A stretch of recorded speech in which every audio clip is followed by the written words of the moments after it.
আসসালামু আলাইকুম viewers, Rahman families lifestyle চ্যানেলে ওয়েলকাম।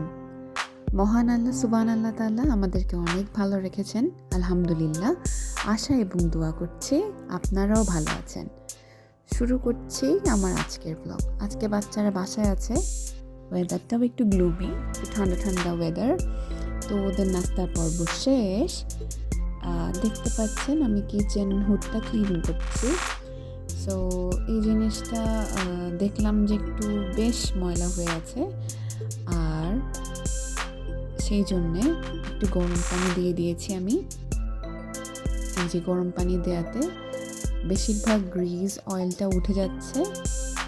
এখন আমি স্টিলের নাইফটা দিয়ে একটু স্ক্র্যাচ করে করে দেখছি। আর এটা হচ্ছে আরেকটা পার্ট কিচেন হুডের, এটাতেও আমি গরম পানি দিয়েছি, অনেকটা তেল ময়লা উঠে গিয়েছে। আর এই হচ্ছে চিমনিটাও দেখতে পাচ্ছেন ভীষণ তেল চিটচিটে হয়ে আছে, অনেক গ্রিজ অয়েল জমে গিয়েছে। সো আমি গরম পানিটা আবার দিয়ে দিচ্ছি। সো কিচেন হুড ক্লিনিংয়ের ক্ষেত্রে মাস্ট হচ্ছে হ্যান্ড গ্লাভস অবশ্যই লাগবে, একটা স্ক্রাবার লাগবে, সেটা তার মাজনি হলে ভালো হয়, এক পিস ফোম লাগবে, গরম পানি তো অতি অবশ্যই ইজ আ মাস্ট, আর একটা সলিউশন খুব বেশি কিছু না, আপনার হাতের কাছে বাসায় যা আছে তা দিয়ে আপনি একটা সলিউশন তৈরি করে নেবেন, যাতে করে খুব ইজিলি আপনি আপনার কিচেন হুডটা ক্লিন করতে পারেন।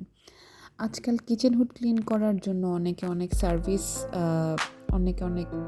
অনেক লোকজনকে হয়তো হায়ার করে থাকে, কিন্তু আপনি যদি এটা নিজে করতে পারেন দেখবেন যে এটার মধ্যে একটা ইন্টারেস্টিং জিনিস আছে। সো আজকে আমার কাজ হাতে একটু কম ছিল, সো বাচ্চাদেরকে খেলতে দিয়ে আমি কিচেন হুড ক্লিনিংয়ের অ্যাডভেঞ্চারে নেমে পড়লাম। দেখতে পাচ্ছেন আমি গরম পানি দিয়ে স্ক্রাব করার পর এখন আমি একটা সলিউশন, একটু ফেনা দেখা যাচ্ছে, এটা হচ্ছে একটা সলিউশন আমি নিজে বানিয়েছি। সেই সলিউশনটা আমি স্প্রে করে 10 to 12 মিনিটস রেখে দিয়েছিলাম। তারপর আমি এখন স্ক্রাব করছি। তো আমার সেই সলিউশনে কী ছিল বলে দিচ্ছি। আমার সলিউশনে আমি গরম পানি দিয়েছি 1 কাপ।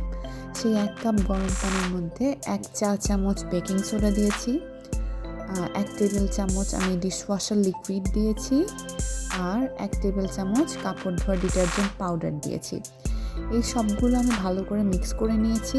মিক্স করে একটা স্প্রে বটলে ভরে নিয়েছি। আপনি চাইলে এমনিও রেখে দিতে পারেন, বাটিতে করে ইউজ করতে পারেন, তবে স্প্রে বটলে ভরে নিলে আপনার যে কিচেন হুডটা, চিমনিটা, সেটা ক্লিন করতে বেশি ভালো হয়, কারণ উপরের সাইডটা, আপার পার্টটাতে আপনাকে স্প্রে করতে হতে পারে। সো সেক্ষেত্রে আপনি যদি স্প্রে বটলে নিয়ে নেন, ভালো করে স্প্রে করে নিলে জিনিসটা ভালো মতো অ্যাবজর্ভ করে নেবে।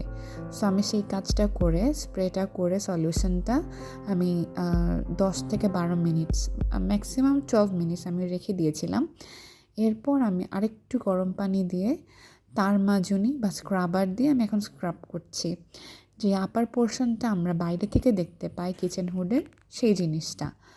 মাঝে মাঝে একটু গরম পানির সলিউশনটা নিচ্ছি আর একটু ঘষে ঘষে দেখলাম যে মোটামুটি খুবই ওয়ার্কেবল একটা জিনিস। সেই সলিউশনটা মানে খুব হাতে ঘোরা ব্যাপার না, বাট আপনার হাতের কাছে যা আছে সেটা দিয়ে আপনি আপনার কিচেন ক্লিন করতে পারেন। কিন্তু আমার ক্ষেত্রে যেটা হয়েছে, এটা 2020-তে ইনস্টল করার পর আমি একবারও খুলে দেখিনি, ভয়ে খুলিনি, কারণ মনে করেছি এখানে কিভাবে এটা ইনস্টল করা আছে, আমি খুলতে গেলে আবার সেটা ভেঙে পড়ে কিনা বা পড়ে যায় কিনা, যেহেতু ইনস্টলেশনের সময় আমি ছিলাম না। কিন্তু দেখলাম যে খুবই ইজি প্রসেস কিচেন হুডটা খোলাটা।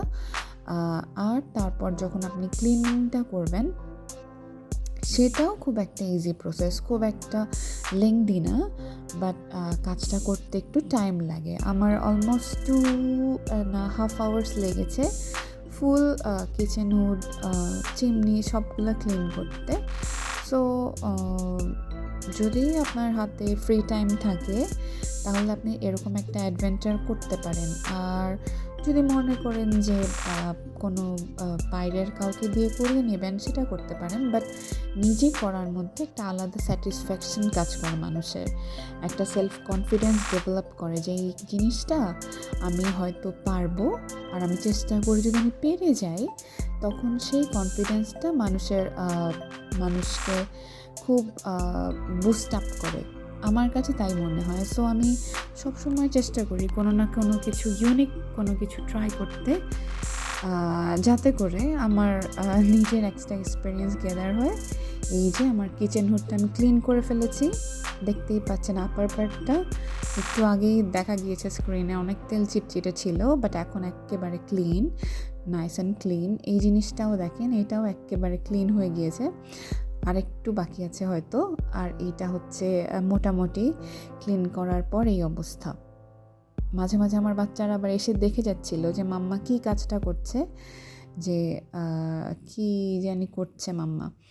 সো এই হচ্ছে সেই কাজ বা কিচেন হুড ক্লিনিংটা, যেটা আমি আজকে 2 ঘন্টা লাগিয়ে করেছি, আর সেটা আপনাদের সাথে শেয়ার করলাম। আপনারা নিজেরাও করে দেখতে পারেন, মজাই লাগবে মনে হয়। বাসার কাজ করতে সবারই ভালো লাগে, যদি টাইম পাওয়া যায় এই কাজটাও করে দেখতে পারেন, তাহলে খুবই ইজি হয়ে যায়। ইজি সলিউশন দিয়ে আপনি নিজেই নিজের কিচেন হুডটা ক্লিন করে ঝকঝকে করে ফেলতে পারেন আপনার নিজের কিচেনটা। ভালো থাকুন পরিবারের সঙ্গে।